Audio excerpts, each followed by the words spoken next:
If you live in the US, you have more than a 1 in 3 chance of developing cancer at some point in your life. So I want to start by asking, why do we get cancer? Why is it so common? In high school, I was taught to ask by my science teachers not why, but how. But I think in this case, it makes sense to go back and try to understand why we get cancer, and in fact go back all the way to the origins of life. So the fossil record tells us that from the time the Earth first formed several billion years ago, it took about 500 million years for the first cells to evolve. And from that point, it took a shocking 3 billion more years for multicellular organisms, animals and such, to evolve. Why did it take so long? It seems to me that it would be much more difficult to create a cell from scratch. I suspect that one reason is that cells are fundamentally very selfish, and evolution had to figure out how to layer in many levels of control to make sure that in a complicated animal that the somatic tissues, the cells that comprise the vast majority of tissues in the body, serve the purposes of the germline. But of course, a very powerful selfish streak still lurks in every cell in the body. And this is fundamentally, I think, why we get cancer. Because animals have a germline that is shared with the somatic cells, but is still different. And the somatic cells, as they divide, they can accumulate mistakes.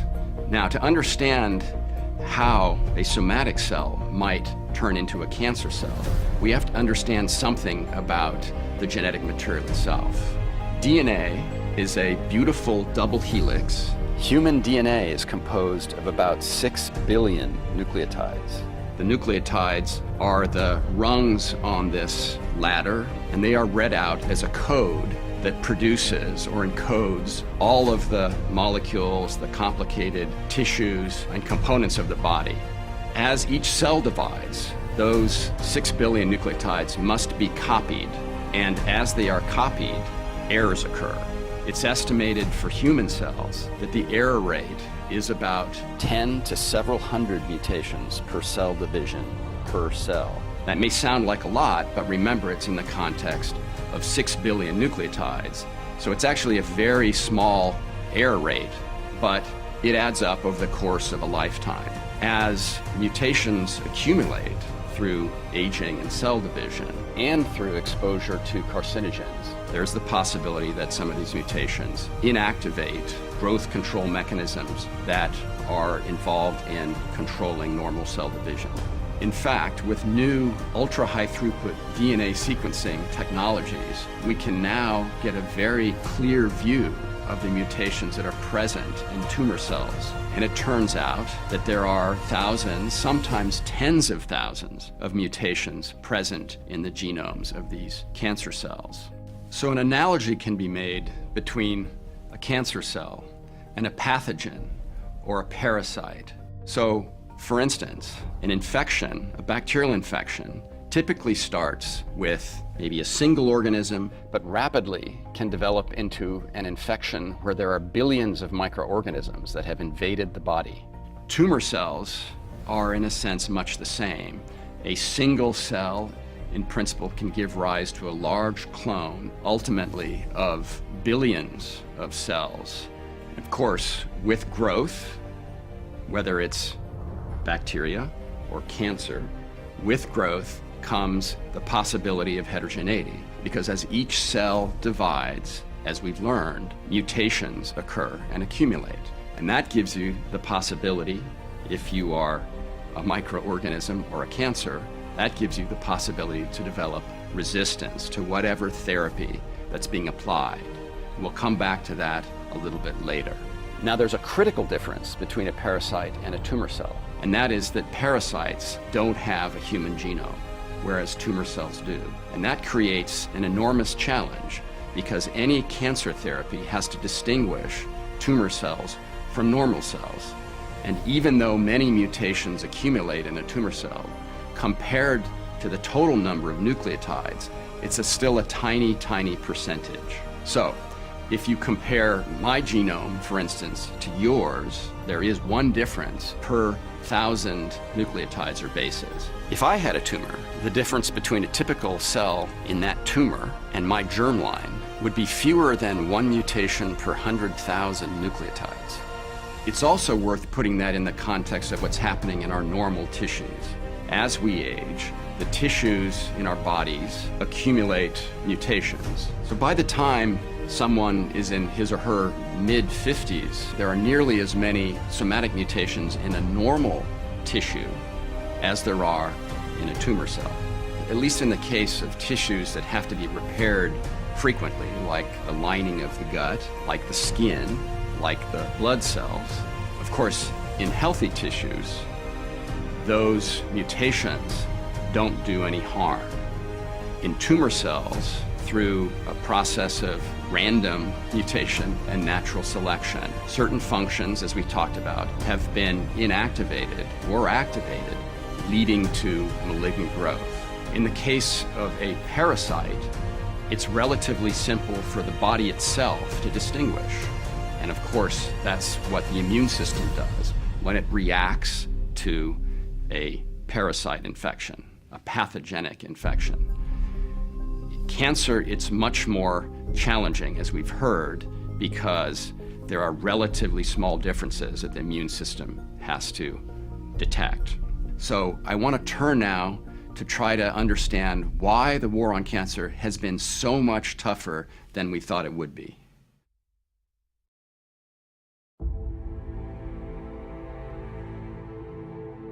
Over a century ago, Paul Ehrlich worked on the concept of a magic bullet, which is the idea that you could create a therapy that would perfectly distinguish a disease cell from a normal cell. The idea being you could find some function, some molecular structure or behavior that was unique, or at least preferentially found in the diseased cells and largely absent from normal tissues. And of course, this idea ultimately gave rise, in the case of pathogens, to antibiotics. Now, in the case of cancer, this is considerably more difficult because cancer cells don't have a unique genome that differs greatly from the normal genome, from the germline, whereas pathogens, of course, do. So the challenge was, how can I find a specific function to target? This proved to be very difficult, and around 1950, two Nobel Prize-winning scientists, George Hitchings and Gertrude Elion, began to try a different approach, which was to target proliferating cells using agents that are often called cytotoxics. These are agents that interfere with fundamental functions in cells, such as DNA replication, and therefore they have a preferential effect on dividing cells. Because tumor cells, of course, divide, they target tumor cells, but also many normal tissues divide. And so as a result, they give rise to a myriad of very difficult side effects that we know as the toxicities associated with many cancer therapeutics. The magic bullet postulated by Paul Ehrlich has been difficult to find, but in the last couple of decades, there are a few examples of these. One of the best known involves chronic myeloid leukemia, also known as CML, and the target, Abelson kinase. Abelson kinase is largely non-essential in adult cells, and CML cells become dependent on its function, presumably serendipitously.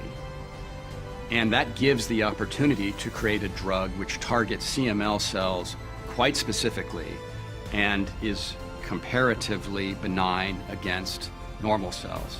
But even if you have a magic bullet, there are other problems that can confront you.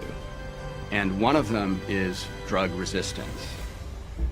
By the time a tumor is detected in the body, there are generally billions of cells. And recall that we talked about how dividing cells accumulate mutations at a rate of 10 or more per cell division. So spread among those billion cells are, we expect, billions of mutations. And of course, the human genome is a few billion, 6 billion nucleotides in length. So that means that there's a very high probability that every nucleotide in the genome has been altered in at least one cell somewhere in the tumor. So assuming you can gain resistance by a single genetic change, there is a very high probability that that change already exists, and by the process of natural selection, selection enforced by treatment with the cancer drug, resistant cells will emerge. So there's another problem that we have to think about when we're confronting cancer therapy.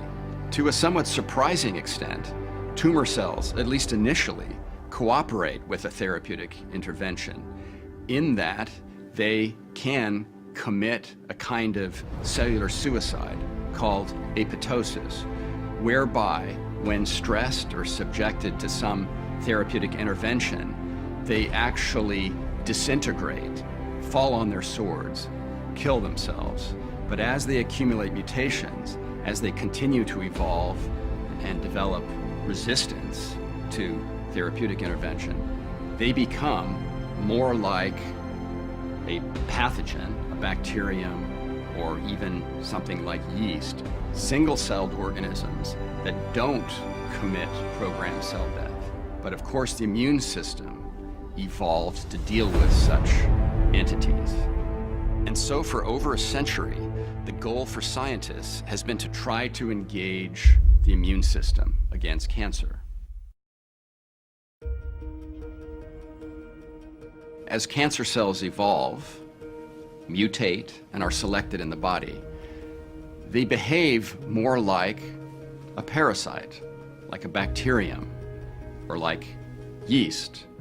A pathogen like a bacterium can infect a human body and give rise to many cells that cause disease, just like a cancer cell can give rise to many cells that trigger a disease. When we treat pathogens, we have the benefit, typically, of an immune response against the parasite, and we supplement that with agents, antivirals, or antibiotics. So, why not engage the body's immune defenses against cancer? And in fact, over many decades, many efforts to develop immunotherapeutic agents that activate or engage the immune system against cancer have been tried, but with quite limited success.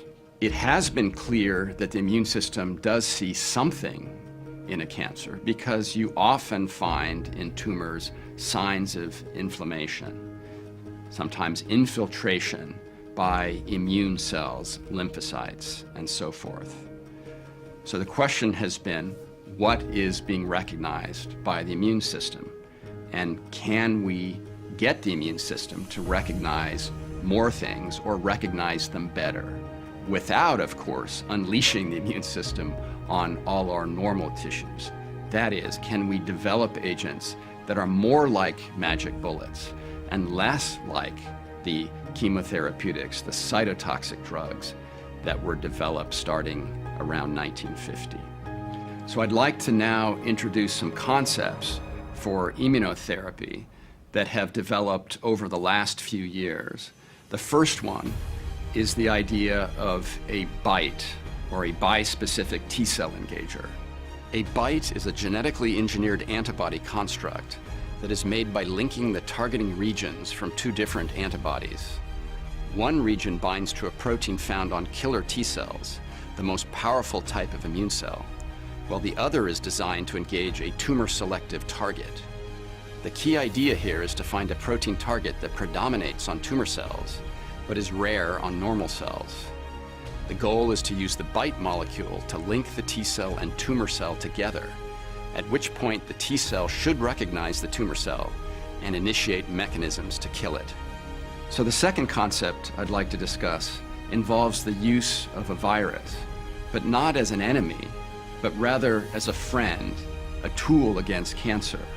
This approach employs modified viruses that can kill tumor cells when injected into cancer lesions, and also make proteins that summon immune cells to the tumor, where they find debris that includes a range of tumor-specific antigens. One goal is to have the immune system learn to target tumor cells in parts of the body that have not been injected with virus.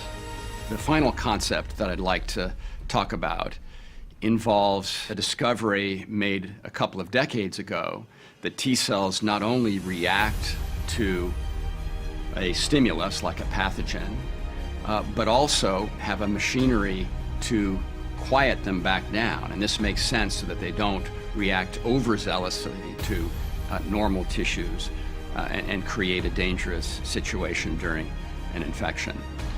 So these mechanisms are called checkpoints, and there are now molecules that have come forward into the clinic and have shown that by inhibiting these checkpoints with therapeutics, one can reawaken the T cells, in some cases in a very specific way and a very powerful, effective way against tumors. And so these approaches that I've just described, as well as some others that I haven't had time to mention, have very great promise in the context of treating cancer. Now we're in a position to bring in the very selective and powerful arm of the immune response against cancer. And by having a combination of those two mechanisms, those that are aimed at the tumor cell itself and the immune response, which acts in a mechanistically much different way, we now have the opportunity to treat cancer with combination therapies that should enable us to deal much more effectively with the very significant problem of drug resistance. So the immune system has the weapons to kill tumor cells that are resistant to cancer therapies, including chemotherapies. It's taken a very long time to unlock the secrets of how to harness this power, and we're really right in the beginning stages of understanding this and bringing the force of the immune system to bear against cancer. But I've gone from being a pessimist about treating cancer because of all the inherent difficulties that we've talked about, to being an optimist about the prospects for the future. I think it's not unrealistic to anticipate that we can reproduce in cancer some of the same successes that we've enjoyed in our fight against parasites and other pathogens.